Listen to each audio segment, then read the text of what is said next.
যাদের জন্মকুণ্ডলিতে লগ্নে রাহু রয়েছে তারা কিন্তু এগিয়ে গিয়েও এগোতে পারছেন না, বিশেষ করে যাদের মেষ, মিথুন, সিংহ, তুলা, বৃশ্চিক, কুম্ভ এবং মীন লগ্ন। এই সমস্ত মানুষগুলির ক্ষেত্রে কিন্তু অগ্রগতি এই সময় বাধাপ্রাপ্ত হচ্ছে। এই মানুষগুলির ক্ষেত্রে দেবগুরু বৃহস্পতির সামান্য প্রতিকার সেটা কিন্তু অগ্রগতির পথ খুলে দিতে পারে।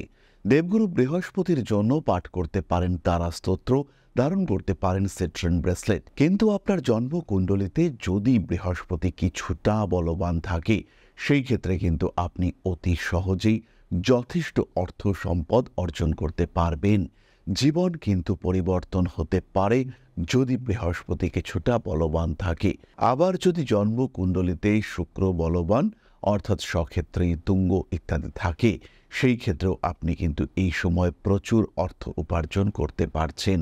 তাই বিপদে সমস্যায় পিছিয়ে না এসে নিজের জন্মকুণ্ডলী পর্যবেক্ষণ করতে হবে এবং নিজেকে আরেকটু বেটারমেন্ট কিভাবে দেওয়া যায় তার প্রচেষ্টা করতে হবে।